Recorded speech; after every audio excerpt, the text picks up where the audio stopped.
This podcast is part of the It Was a Thing on TV podcast network.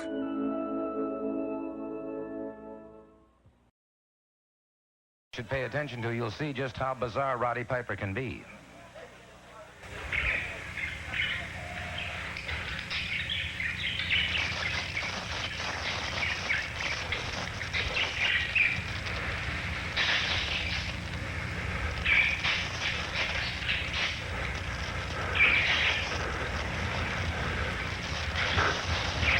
Mad dog.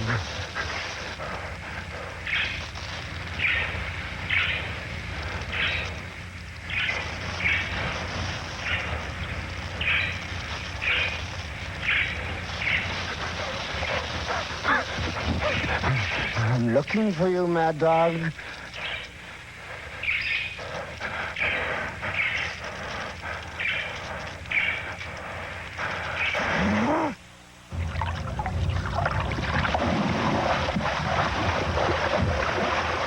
Where is that Mad Dog? I come in last night about 10:30. That baby of mine wouldn't let me in. Moving on over. See, I'm one guy that's just getting a little sick and tired of looking for the Mad Dog. I've been watching people, talking about me, talking about the Mad Dog scene. There's a couple of crazy people around. I ain't crazy. I ain't go around eating raw egg because I don't have to prove nothing like that.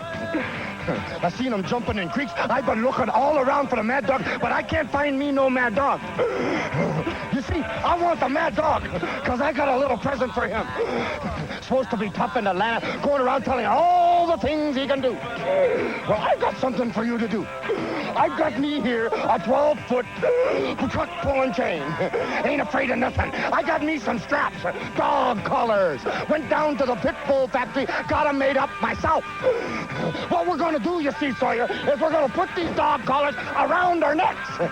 Got to have a good, strong, solid neck for that because someone's going to get their neck busted in this. This is the most dangerous match ever came up in the history of wrestling, you see, and I ain't one to fool. You think you can hurt me. You're trying to impress people by drinking eggs, by busting the glass. You see, when I bust glass, I do a right job. You see, I've been in bar rooms myself. I don't drink, but I've been in bar rooms. You see the movies, John Wayne, big time, taking bars and boom, bashing bottles over people's heads, and down they go. You think you can hurt me, Sawyer? Just check it out for 1 second.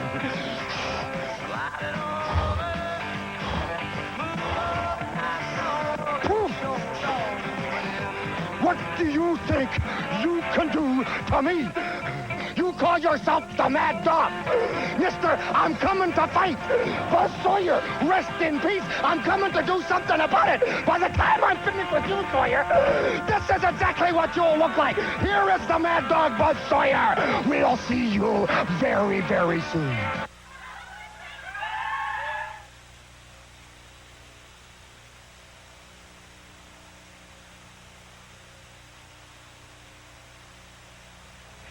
Move it on over, Sawyer, because the mean old dogs are moving in.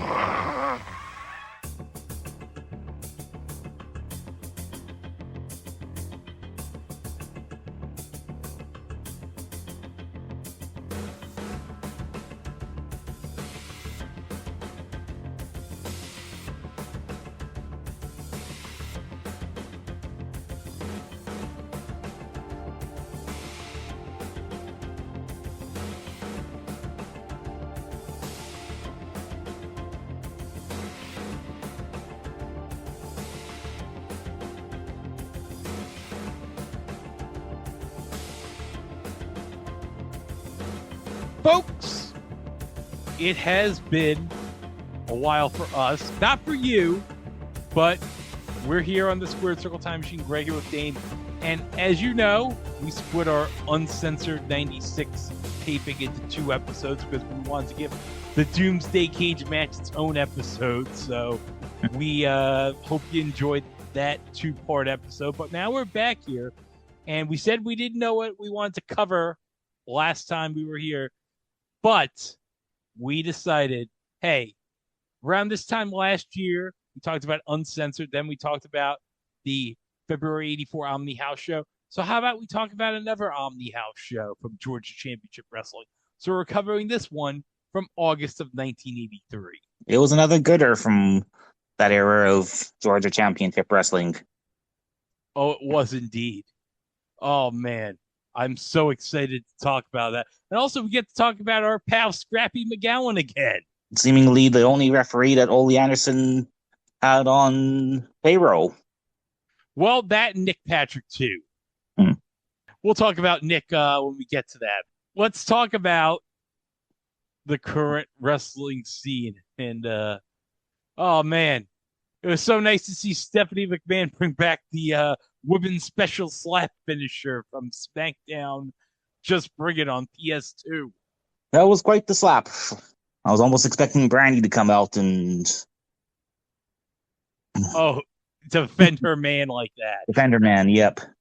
Well, speaking of Dave, he had another very questionable moment as we get to the part of the show where we question if Dave has lost his fucking mind, because now he says that there was a WrestleMania in Cleveland.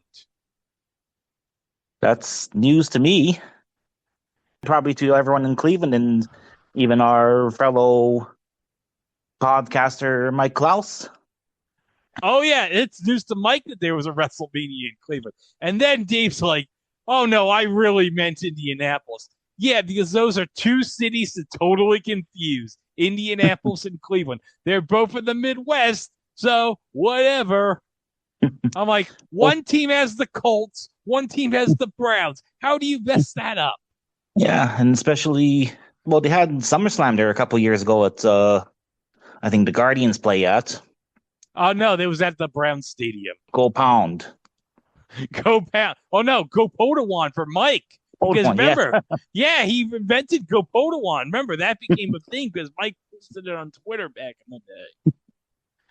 I wonder if people realize at the school Mike teaches at, if they realize, hey, you're being taught by the guy who made Go Podawon famous. Yep, Go Podawon was the viral moment of that year. Oh, yeah. Well, especially for the Browns, because, poor Miz. Okay, well, speaking of Miz, he's got the American Gladiators reboot coming up on Amazon. And it seems to be, for people wondering where both Wardlow and Camille have been for the past X amount of times, I guess they haven't been in catering it and rolled with in Guantanamo Bay. They've been filming this thing. Yeah. And Rick Boggs is on this too. Oh, wow. Yeah, he's one of the gladiators on the new American Gladiators. I'm very much looking forward to this because back in the day here in New York, American Gladiators would air right after Superstars on Fox 5 on Saturday afternoon. So this is so great having American Gladiators back. I know we had the one in the late 2000s with the Hulkster brother and Layla Ali, but yeah, that wasn't the same. This one, I think, is going to be more faithful to the original. Well, they did give us at least the Wolf and Gina Carano, so... Oh, yeah, that version. And Matt Morgan was in that 2000s version of American Gladiators, so I can't knock it too much. Yeah. Oh, man, when we get to continue our 2010 TNA storyline, oh, Matt Morgan's going to give us a lot of entertainment. Oh, let me tell you. It's going to be so great. But we got to get to the big story as we're recording this because Dynamite is airing right now. And hey, Dane, guess who came back? Came back willingly or because his contract was frozen? How about both? Yes. Chris Jericho is back. Much to the excitement of whomever, I guess. Whomever. I guess this is the 99,000th game changer for AEW now that Jericho's back. Well, he's got himself a new nickname, I guess, the Cornerstone. How many goddamn nicknames does Jericho have? I guess now so much for the learning tree, I guess, for Big Bill and whoever else was involved with that. We need to have like a March Madness style tournament for like all the Chris Jericho gimmicks throughout his career. I think he's had more gimmick changes than Brother Brutai at this point. God, yes. All right, so let's get into our episode. So, this is the Georgia Championship Wrestling Omni House Show from August the 14th of 1983. So we got some of our regulars that we've seen in our 2 episodes we've covered so far in Georgia. We got Ronnie Garvin here. We got the Road Warriors. We have Precious Paul Ellering. We got Tommy Rich. And we got a big main event here tonight featuring the Hot Rod. And his green tights that I've rarely have seen lots of. I was used to always seeing Piper in the blue tights. Yeah, this is a trip seeing Roddy in different color tights. Yeah. But let's get going here as we start off our show with Chief Jay Lightfoot against a wrestler by the name of, hold on, let me get the paper here. Arn Anderson. Arn Anderson. Fighting Andersons. Oh, yeah. Oh, so he's one of those Andersons with I think Foley so. and Gene? Yeah, I'm guessing. Oh. Not to be confused with Ken Anderson. Oh, no. We won't see Ken in the ring for like another 20 years, so. Yeah.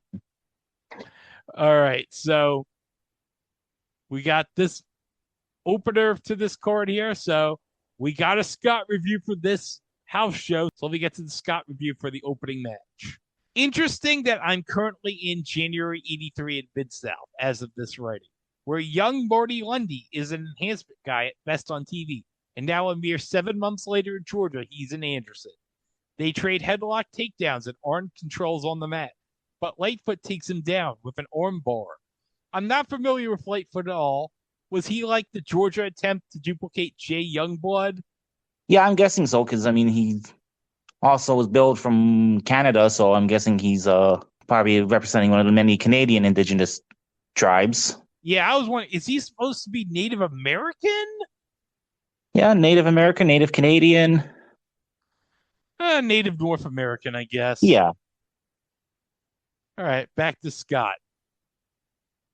Joe beats on Double A with chops and tries a full Nelson, but Arn pushes off the corner and lifts his shoulder for the pin at 5:30, getting a sneaky W even early in his career.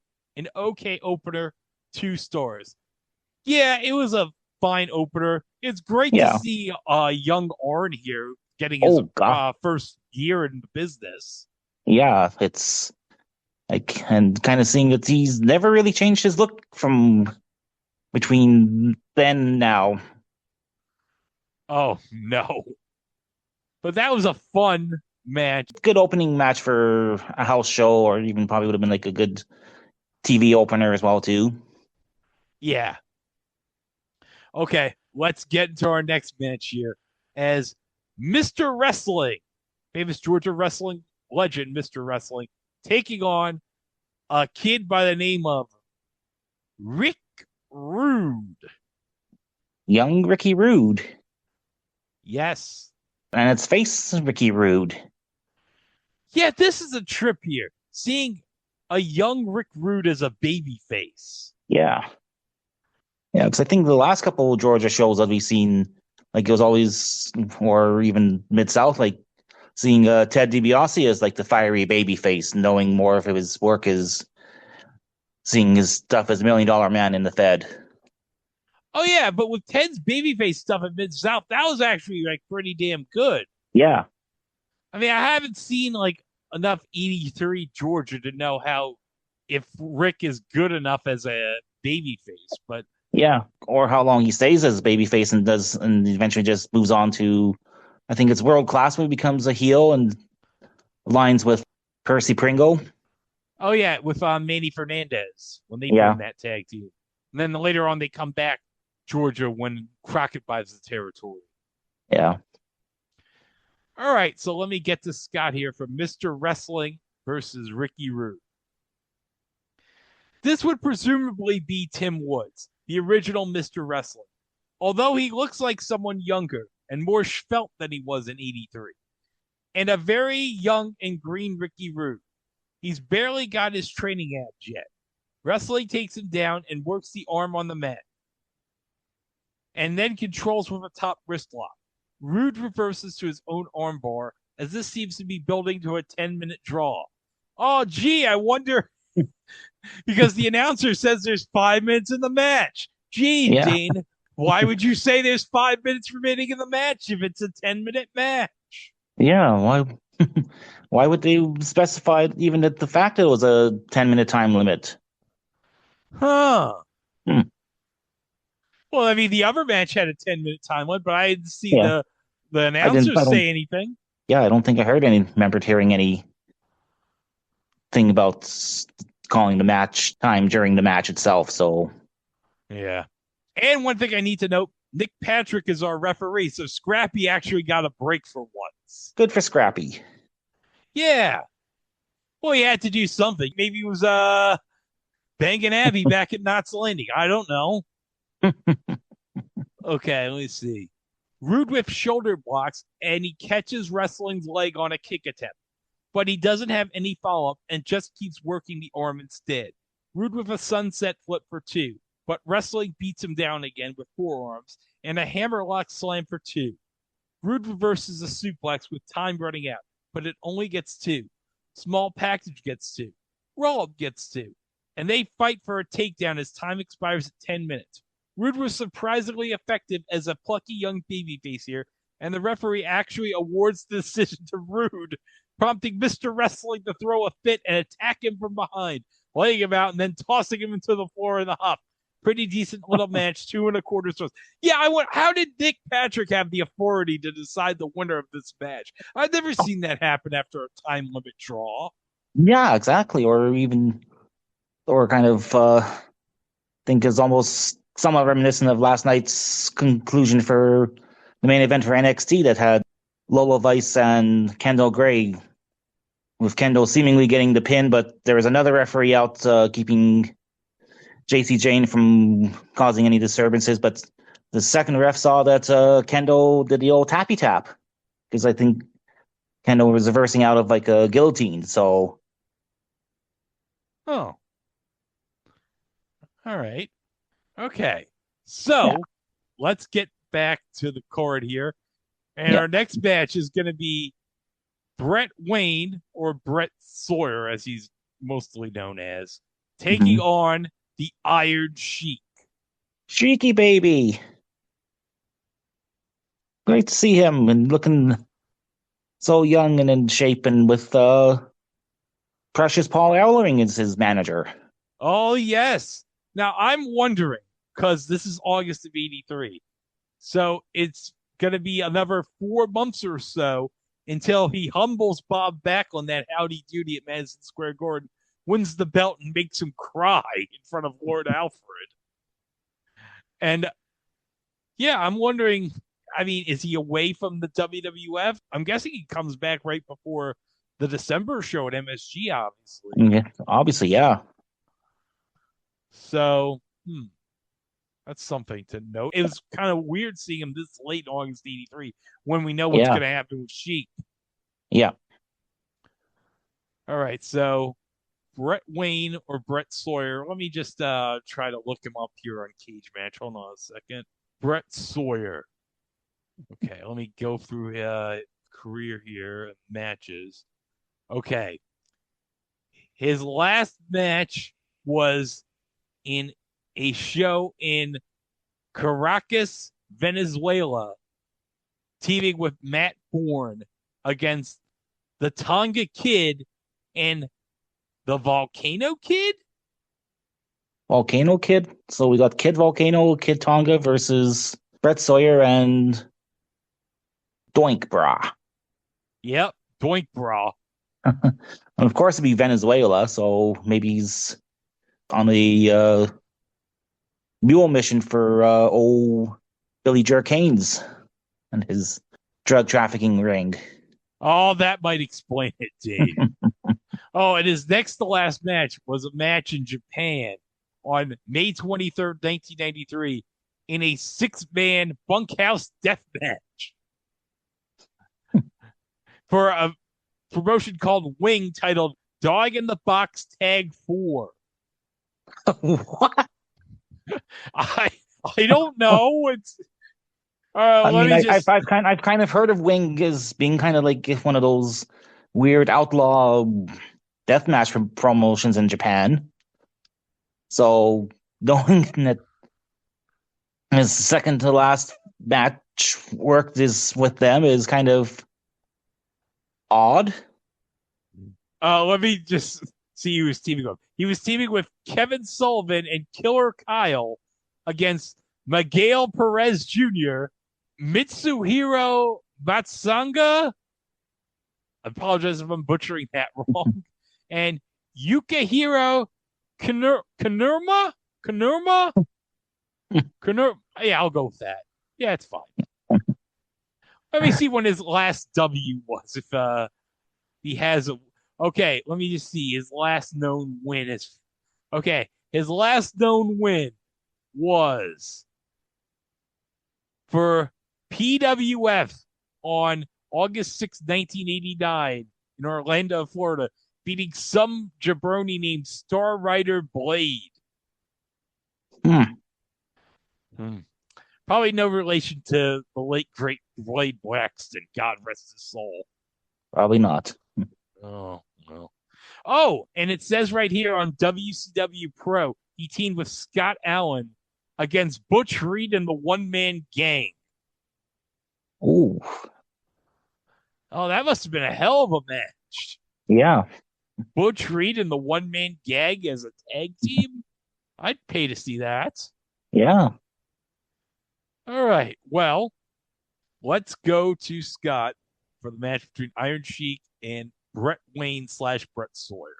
The ring announcer makes it sound like Brad Kelly, but it's clearly Brett Wayne. I don't know.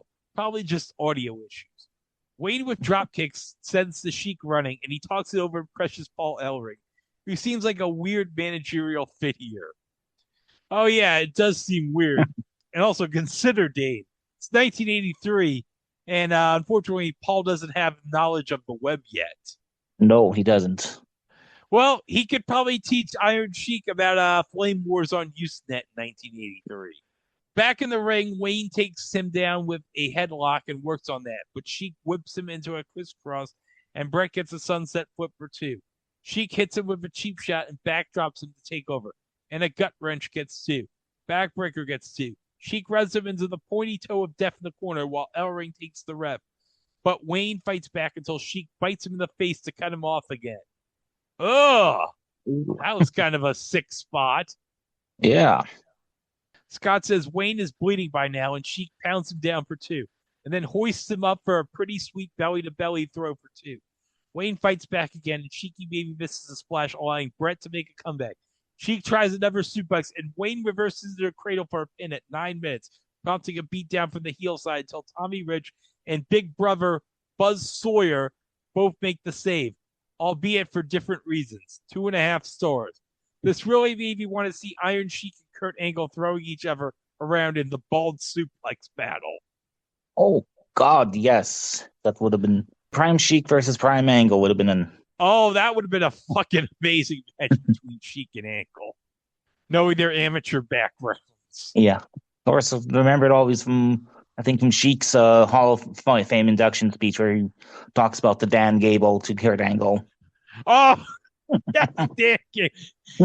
You talk to Kurt Angle about Dan Gable. Yeah! Dan Gable, legendary amateur wrestler, especially collegiately. Oh, man. Everyone talks about how great Dan Gable was as an amateur wrestler. Oh. Oh. All right. So now we go into, this is going to be one hell of a match, Dave. For the national TV title, Ronnie Garvin defending the title against Larry Zbyszko. Oh, yes. And Ronnie's got the long blonde hair here, too. That's right. Again, I'm not used to that kind of. That's again, I was used to seeing the crew cut. Oh yeah, Ronnie. I think when we see him in later on in Crockett, especially in the 85, 87, and when he's in WWF, he's got the crew cut. But here it's like, oh, nice blonde hair he's got here. Yeah. And of course, he's taking on Larry Zbyszko. So The living kinda, legend. the living legend, yeah. So he's, I'm guessing, fresh off his stint in WWF against Bruno and everything. I'm trying to think when he would have left WWF. I'm probably guessing sometime 81, 82. I don't know if he was in AWA yet. Probably. Okay, so let's get to Scott's review here as Ronnie Garvin defends the national title against Larry Zbyszko. Scott says, only the first 10 minutes are for the TV title, as was the style at the time. Larry hits him. That was kind of weird, actually, when they announced it. So basically, that's kind of a weird thing. I mean, so the first 10 minutes is for the title. So after the 10 minutes is just a regular match then? Yeah, especially also considering this match is not on TV. Yeah. That's kind of weird that they're putting the TV title on the line in a match that's not on television. I guess maybe that's why it's 10 minutes only. Probably. They're taping it, so in case the pin happens, they have to. They're contractually obligated to air the pinfall. If Larry wins. I guess, yeah. When you point that out, that makes sense then. Yeah, I love that we're trying to apply kayfabe logic here to a 43-year-old house show that only locals in Atlanta saw, and we didn't get on the internet until 2025. Okay, back to Scott. Larry hits him with a cheap shot in the corner, so Garvin beats the stuffing out of him and tosses him to the floor. Back in, Larry hits him with a knee and slams him for 2, and a spinning neck breaker gets 2. Larry with the face lock, but Ronnie takes him to the corner and chops the crap out of him before dropping a knee for 2. Garvin rakes the back in the corner and whips him in the buckle, notably not charging in and just calmly following, but Larry goes to the eyes and takes control again. Larry drops to his knees and they slug it out in the corner. And that, of course, goes wrong for Larry as Garvin ties him up with a crucifix for 2. Then twists him all up like a pretzel. Garvin's Georgia-era shaggy haircut always amuses me. Looks like he's trying to be Ray Stevens. Yeah, he does look like a bit like Ray Stevens with that cut. Yeah. Now you mentioned it, Scott. Yeah. Larry fights out of the hold and backdrops Garvin to set up a suplex before going to his own hold on the mat. Gut wrench gets 2. Garvin fires back again, but misses a knee drop. Zbyszko tries a pile driver, but Garvin reverses to a jackknife cradle and pins him at 9:48 to retain. Nice finish and a good match, 3 stars. Ronnie Garvin was really something to behold before that NWA World title reign in 87 ironically destroyed his career. I now believe strongly they should have had him run as champion much earlier, even for a little bit, when it would have meant something. Yeah, because I think we had another. I thought we watched another show here with Garvin Flair for the title that was, I think, went to a no contest or Flair winning by shenanigans. Was that at the Superstation we did a while back? Yeah. And Larry, I mean, come on. Yeah. I'm looking up cage match, so I'm going to look up Larry 1983. So let me see what we got here. Let me see if there's any interesting people he wrestled. Oh, he wrestled Brian Blair in a couple of Georgia shows in Georgia and Tennessee. Okay. On March 28th of 83, he wrestled Tony Atlas on a show in Dayton, Ohio. Hold on a second. At the Civic Coliseum in Knoxville, Tennessee, he defeated Tito Santana in a match for the national title. Wow. Oh, I would have loved to have seen that. Yeah. Let's see here. Okay. Let's see. Wrestled Tommy Rich on a show in Huntington, West Virginia. And then there's another show he wrestled in Toledo, Ohio in May 5th. Oh, an elimination match at Chattanooga, Tennessee at the Memorial Auditorium, teaming up with Killer Brooks against Paul Orndorff and Tommy Rich. And let's see. Oh, best 2 out of 3 falls elimination between Killer Brooks and Larry against Paul Orndorff and Tommy Rich. Oh, wow. He was keeping busy in the territory. Oh, he definitely was. There's a match against Mr. Wrestling 2 in a card at Baton Rouge, Louisiana on July 22nd. And let's see here. Oh, Larry wrestled on a Georgia taping on August 27th, that Joe Lightfoot guy who wrestled Double A. Okay. And let's see how that. Oh, hold on a second. On September 16th in Columbus, Georgia, he wrestled David Sammartino, who was going by Bruno Sammartino Jr. Oh, jeez. There's a couple of shows. Like they wrestled on a September 11th, 83 show at the Omni. Let's see. September 19th in Grand Rapids. September 22nd in Altoona. Yeah, they went around the horn. They had a match at February 16th at the Civic Center in Baltimore. But his last match at was September 25th,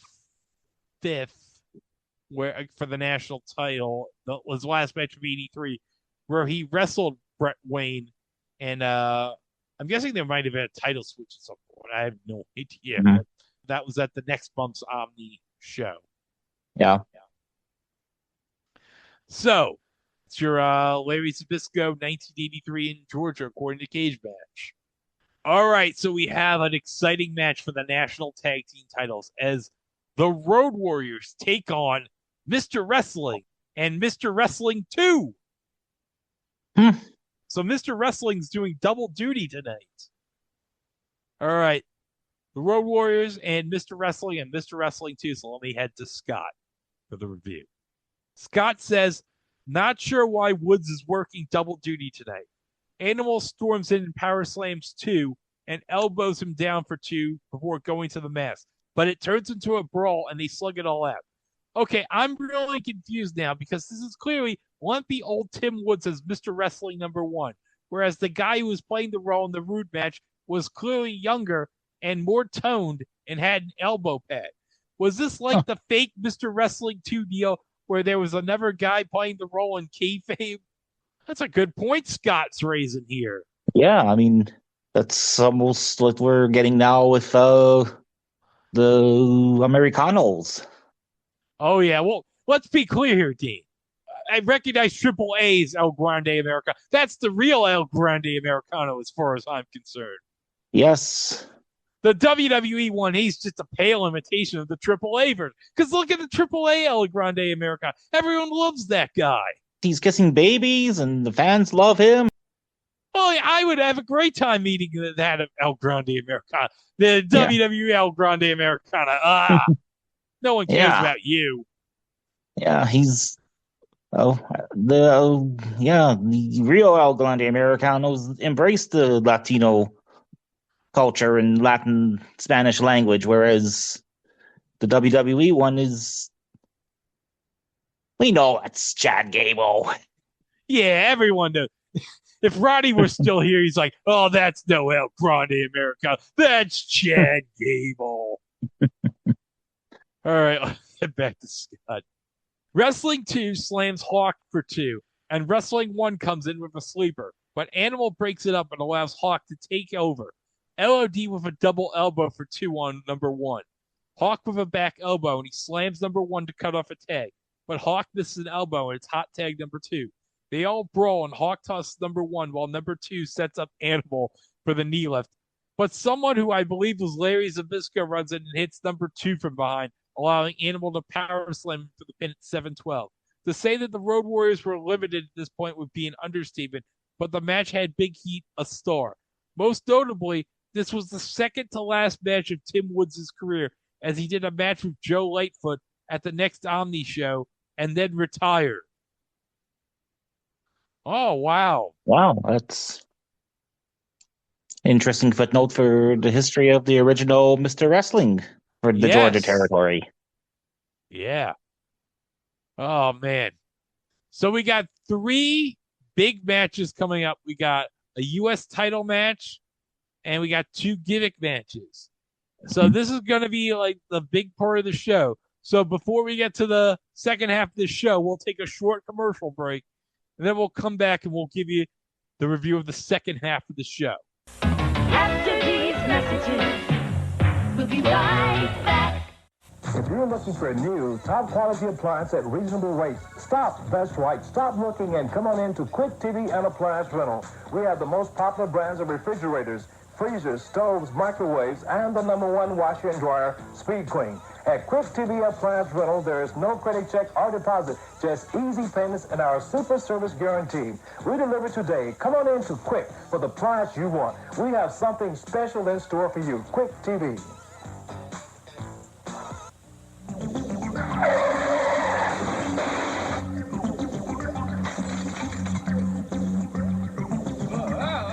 The Brown Arrowhead and Broadview clinics point out that automobile, work-related, and home accidents are the cause of most spinal injuries.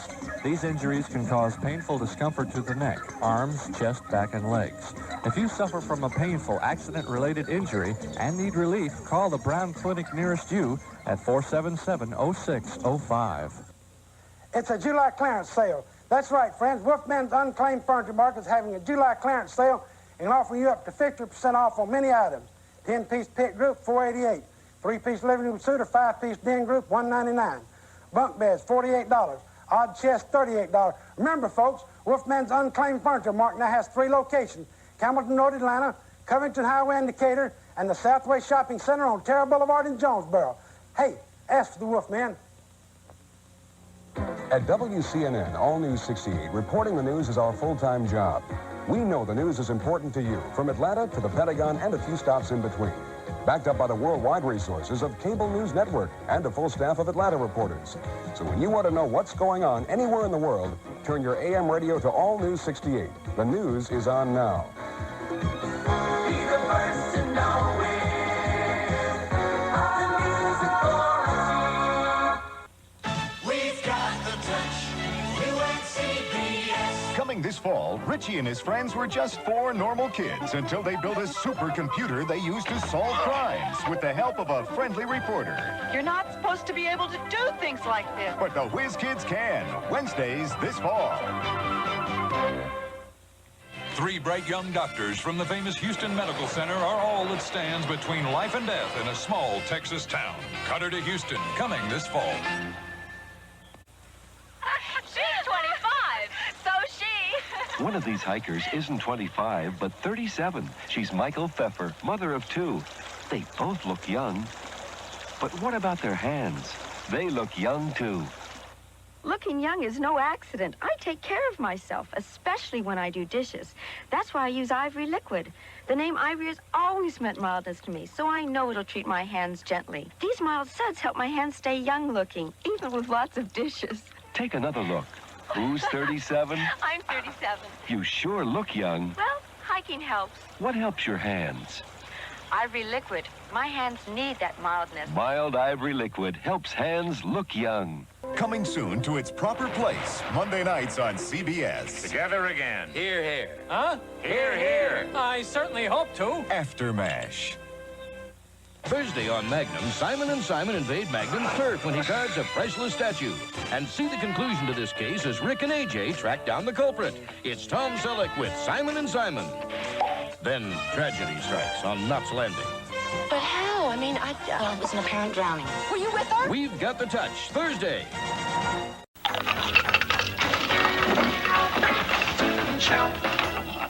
Welcome back, and I hope you enjoyed all those fabulous commercials that I put in August of 1983, and hope you enjoyed whatever I put in there in the break in editing. But, Dane, we got a U.S. title match here as Greg Valentine, the current United States heavyweight champion, is defending his championship against Pistol Pez Whatley, Good old Pistol Pez. Oh, yes. I know before we started this podcast, Dan, I believe you mentioned that you had not seen much of Pez Whatley. No, I haven't. So, like, how many matches of Pez Whatley do you think you've seen so far? Probably everything I've seen with him has been for this podcast. So Okay, so this is probably the second or third Pez match you've seen. Okay. Yep. But this is a really good match between the two. Oh God, yes. Even seeing much younger and not quite gas tank Greg Valentine as well. Oh, yeah, well, let me say this. Back then, before he went to the WWF, it didn't take him 15 minutes to get going, according to Gorilla. It's only a 30-minute time limit, I think I heard the announcer announce it as. Okay, well, he better get going then. I guess he didn't have any time. He's got only 30 minutes. He's got to make the most of Greg for his time. Yeah. Okay, Greg Valentine against Pistol Pez Whatley. So let me go to Scott here. Pez hits him with a headbutt and backdrop right away, sending Hammer running to the floor. Back in, Pez slugs away in the corner and whips him into the corner. But Valentine catches him with his head down, and it's a gotch power driver for two. Valentine works on the arm, and works the arm, and works the arm, and then nicks Pez on the top rope and wraps the arm around the post. Pez fights back, and Valentine dumps him to cut off the comeback. Back in the ring, Valentine tries a pile driver, and Pez fights out of that and gets a body press for two, and then escapes the figure four and comes back with a clothesline for two. Valentine retreats to the apron and grabs the title belt, beating on Pez with that, and then taking out the ref as well to finally draw a DQ at 15:55. This one was a lot of arm work, and Pez had some good comebacks, but it wasn't like a classic match or anything. 2.5 stars. We know that Pez is not going to be winning the U.S. title. Not at the Omni, not a random house show at the Omni, at least. No, but God damn it, did they make you think, oh, maybe Pez has a chance to win here? Which is the best way to go with a person in that kind of a match, is make you think that he's got a puncher's chance of winning. Yeah, it's kind of like how, 11 years later when 1-2-3 Kid wrestled Brett. You knew 1-2-3 Kid wasn't winning the title against Brett on Monday Night Raw, but you knew, okay, he has a puncher's chance to win. They gave him spots where you thought, oh, this could be, a surprise right here. Yeah. A very good match, solid match between the two. And of course, Greg, of course, with his U.S. title run, well, he would have an amazing match a couple of months later involving the guy we're going to see in the main event, in the style of the match we're going to see in the main event. Mm-hmm. But let's not get to that yet. We got to do this first. We got a bull rope on a pole match between Wild Bill Irwin and Tommy Rich. Now, Dane, I got to mention, I did get to meet Tommy Rich at Big Event a couple weeks ago in Long Island. Okay. And I got a picture of him, and I was holding the 10 pounds of gold, the NWA title, in the photo op. So, nice. Yeah, I got him to sign on one of those old WCW Championship Wrestling cards. Not the WCW cards with like the past, like the, the past, the cards I'm talking about. I think so, yeah. You see at every junk wax store. No, these are the cards that have the black border on them. Okay, yeah. They're not as common as the ones, the Impel cards that you see at every junk wax place that's selling them. But they're pretty nice cards, and I got it signed, and I got it on like a light blue paint pen. So it's actually a pretty nice thing. I'll post a picture of the autograph and send it to you when I get. I haven't taken out the stuff I got from Big. It's still in my car. It's been there for like the last week and a half. I mean, jeez. Yeah. I haven't had a chance to take it out yet, but whatever. Yeah. Okay, let's get to it. Wild Bill Irwin and Tommy Rich. And Wild Bill Irwin, I think, would also be around, I think, at this time in World Class, too. Yeah. And for those that don't know, Wild Bill Irwin, of course, who was he in WWF, Dane? He was the Goon. Oh, now, Dane, I should note, in 2026, the Goon means something else. Yes. But no, by the Goon he was a hockey player. Yes. Thank God the gooning in 2026 didn't mean what it back then, because I'm sure Vince would have. Oh, fuck yes, he would have fucking gone for. Oh, shit. Actually, no, that would have been Attitude Era. Vince would have brought him back in as the gooner. Oh, fuck. Team with Val Venus. Oh, that would have given I have come new meaning. Yeah.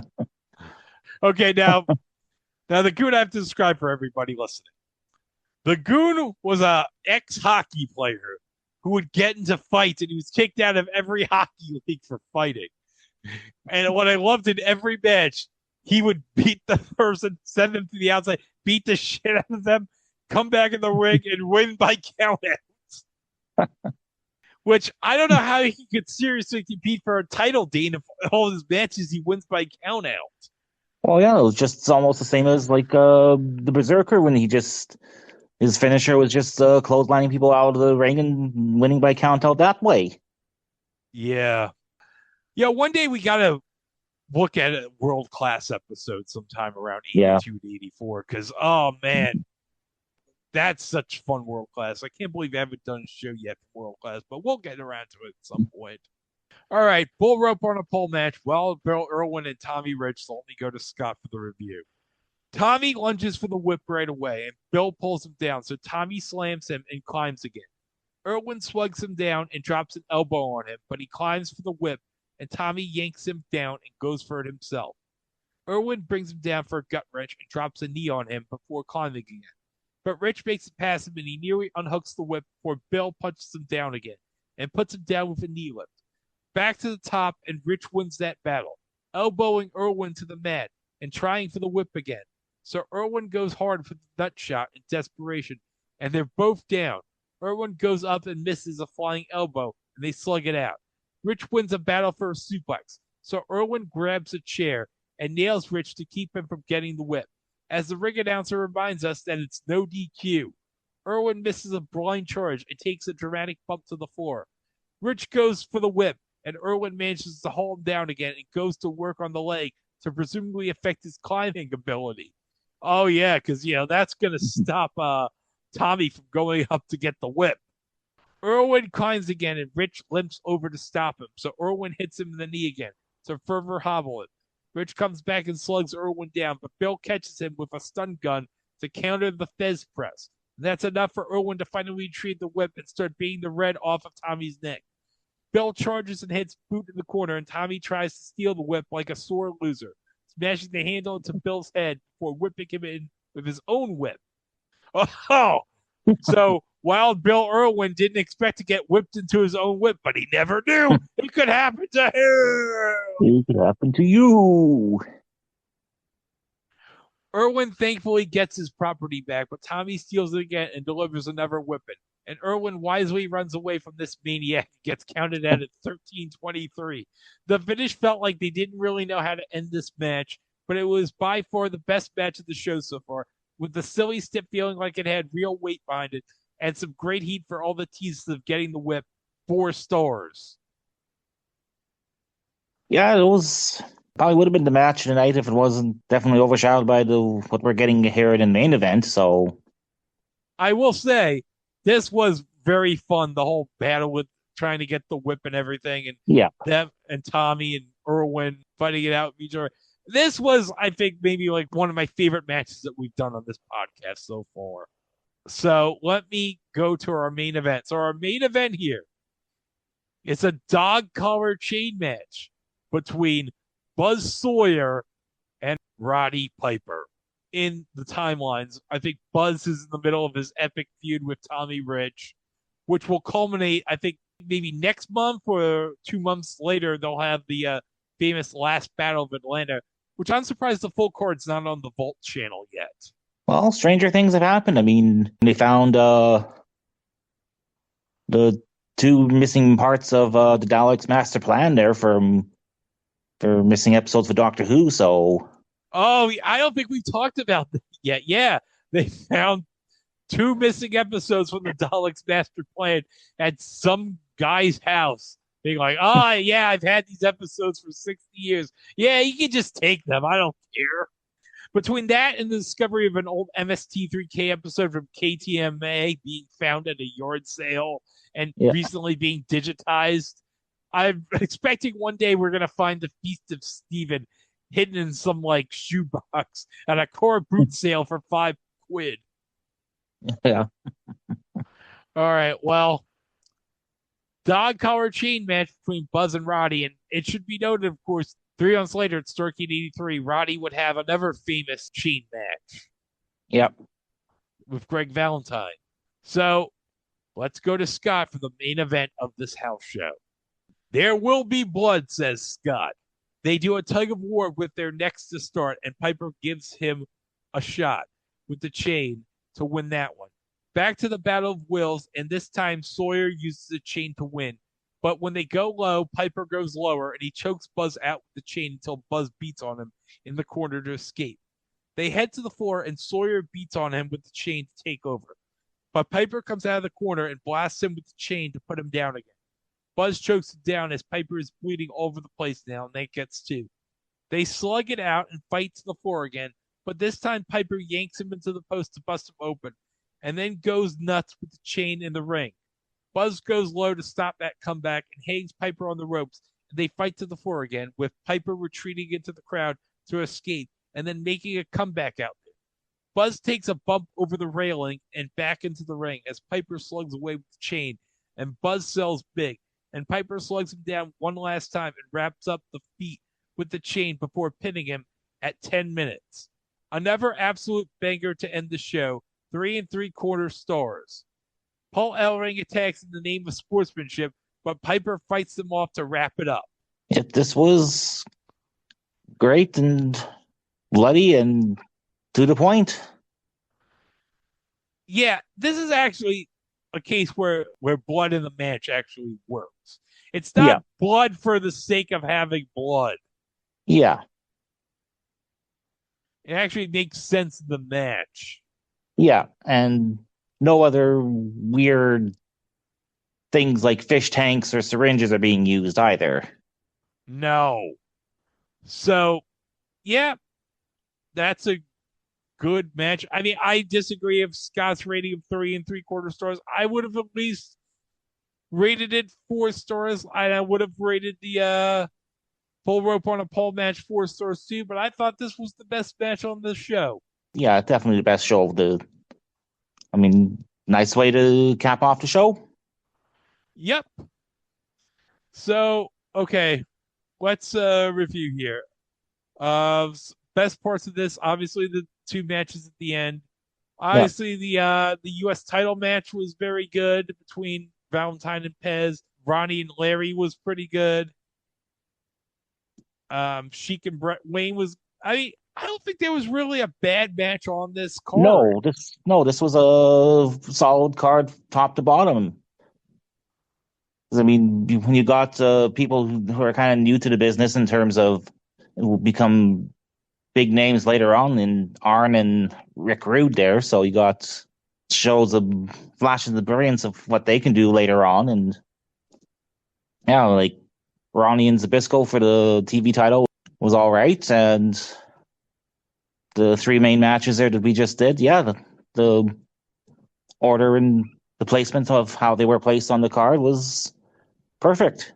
All right. Well, Dane, in our next episode of the Squared Circle Time Machine, we're going to continue our look into 2010 TNA with the April 5th, 2010 episode of TNA Impact. And we're going to have a lot of fun with that episode.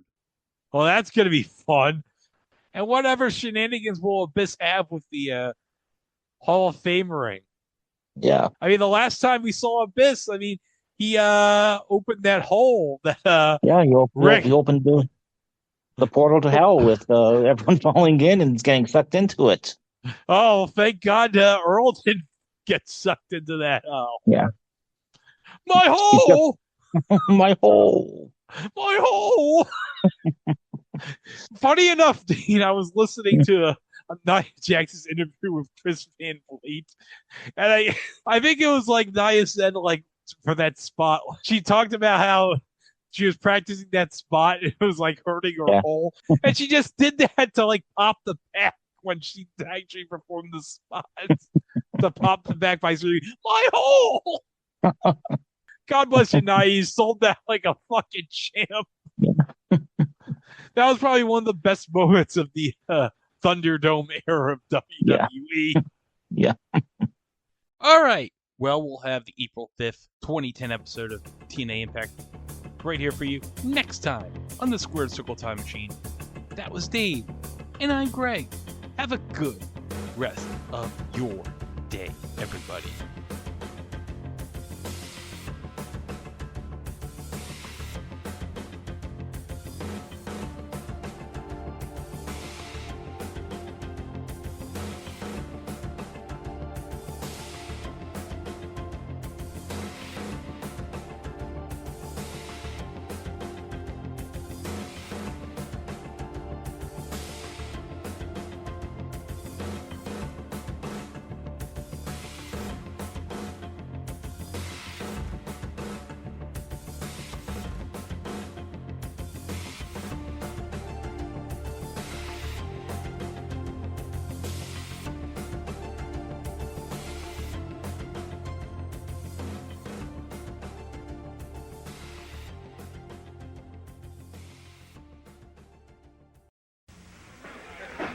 You think you got some excitement? You think you're somebody? I'm the Mad Dog. You think Piper was tough? You think the Rich is tough? You think Wally's tough? You come to the Omni. The Mad Dog stood up for you, Slater. Oh, Dickie Slater, I feel sorry for you. You may be crazy, but you have to be crazy to get in the ring with the Mad Dog. Who does he think he is? Who does he think he is? Hey, the Omni Slater! Don't you get These matches will all take place at the Omni here in Atlanta on the 28th. Wrestling tonight in Huntington.